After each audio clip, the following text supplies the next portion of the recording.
যে সব জায়গায় আমাদের যেতে বারণ করা হয় সেই সব জায়গার প্রতি আমাদের এত টান কেন? গল্পে এই নিষিদ্ধ জায়গার আকর্ষণ এত শক্তিশালী হয় কিভাবে? চলুন এর উত্তর খোঁজা যাক। তো এই হচ্ছে আমাদের আজকের আলোচনার রোডম্যাপ। আমরা ধাপে ধাপে দেখব কিভাবে ভয়কে একটা নিখুঁত গল্পের রূপ দেওয়া হয়। আমাদের আলোচনার কেন্দ্রে আছে দুটো একদম আলাদা জায়গা।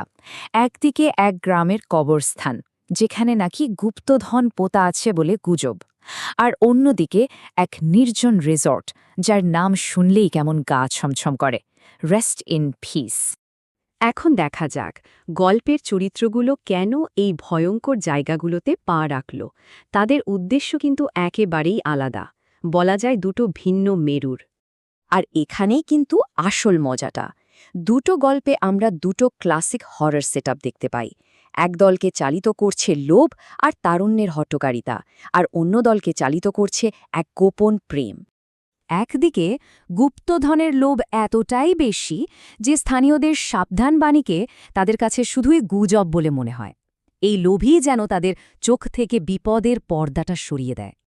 আর অন্যদিকে স্বপ্না তার রক্ষণশীল দিদির কাছে একটা ছোট মিথ্যা বলে, আর এই ছোট্ট মিথ্যাই তাকে আর তার বাগদত্তা রচিতকে পরিবার থেকে একদম একা করে দেয়, ঠেলে দেয় এক বিপদজনক নির্জনতার দিকে। বেশ, চরিত্ররা তো নিজেদের বিপজ্জনক জায়গায় পৌঁছে গেছে, কিন্তু অলৌকিক ঘটনাগুলো ঠিক কিভাবে শুরু হয় চলুন এবার ভয়ের আসল খেলাটা একটু ভেঙে দেখা যাক। দেখুন, ভয় কিন্তু হুট করে চলে আসে না।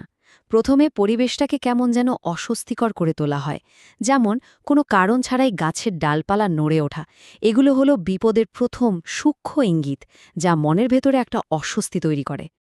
আর মজার ব্যাপার হলো দুটো গল্পই কিন্তু ভয় তৈরির এই ক্লাসিক 3 ধাপের ফর্মুলাটা খুব সুন্দরভাবে মেনে চলে। প্রথমে পরিবেশটা কেমন যেন থমথমে হয়ে ওঠে, তারপর আসে অদ্ভুত শব্দ বা অনুভূতি, আর সবশেষে বিপদটা একেবারে চোখের সামনে চলে আসে। এখানেই আমরা দেখি কিভাবে ভয়টা সামান্য অস্বস্তি থেকে সরাসরি শারীরিক আক্রমণে পরিণত হয়। ভাবুন একবার, ছোপের মধ্যে একটা খসখসে শব্দ থেকে শুরু, আর শেষটা কোথায় গিয়ে দাঁড়ালো? রচিতকে কাদায় টেনে নেওয়া হচ্ছে। এটা বুঝিয়ে দেয় বিপদটা কতটা বাস্তব। কিন্তু এই আত্মাগুলো কেন এত ভয়ঙ্কর? তাদের এই হিংস্রতার পেছনের কারণটা কি? যে কোনো ভালো ভূতের গল্পের আসল চাবিকাঠি কিন্তু এখানেই লুকিয়ে থাকে, যা আমাদের ভয়ের অনুভূতিকে আরও গভীর করে তোলে। যেমন জি-টিভির গল্পে আমরা রানা নামের এক ব্যক্তির করুণ কাহিনী জানতে পারি। প্রেমিকা কাজরির বিশ্বাসঘাতকতার শিকার হয়ে তাকে জীবন্ত কবর হতে হয়েছিল, আর এখন তার অতৃপ্ত আত্মা সব প্রেমিক প্রেমিকার ওপর প্রতিশোধ নিতে চায়। রানার এই একটাই কথা বুঝিয়ে দেয় যে তার আক্রমণ কোনো এলোমেলো ঘটনা নয়, বরং এক গভীর বিশ্বাসঘাতকতার ফল। তার লক্ষ্য একদম সুনির্দিষ্ট। কিন্তু কবরস্থানের গল্পটা আমাদের পরিচয় করায় এক সম্পূর্ণ ভিন্ন ধরনের ভয়ের সাথে, অজানার ভয়। এখানে ভূতটা কে, সে কি চায়, তার কোনো ব্যাখ্যাই নেই, যা তাকে আরও রহস্যময় আর ভয়ঙ্কর করে তুলেছে। এই টেবিলটা পরিষ্কারভাবে দুই ধরনের ভৌতিক খলনায়কের পার্থক্যটা তুলে ধরছে। একদিকে আছে প্রতিশোধের আগুনে জ্বলা এক আত্মা, যার টার্গেট একদম পরিষ্কার, আর অন্যদিকে আছে এক রহস্যময় শক্তি, যার উদ্দেশ্যটাই একটা বিরাট প্রশ্নচিহ্ন। তাহলে এই পুরো বিশ্লেষণ থেকে আমরা কি বুঝলাম? একটা কম বাজেটের ইউটিউব ভিডিও হোক বা একটা দামি টিভি প্রোডাকশন, কেন এই ভূতের গল্পগুলো আমাদের এত আকর্ষণ করে? আসলে এর কারণ হলো এই গল্পগুলো এক প্রাচীন ফর্মুলা মেনে চলে।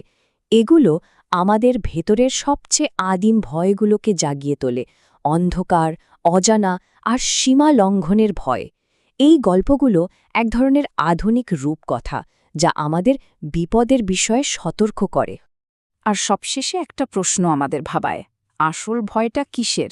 সেই অতৃপ্ত আত্মার, নাকি সেই মানবিক বিশ্বাসঘাতকতার যা তাকে তৈরি করেছে? হয়তো সবচেয়ে ভয়ঙ্কর ভূতগুলো আমাদের আশেপাশেই নেই, আছে আমাদের নিজেদের ভেতরেই।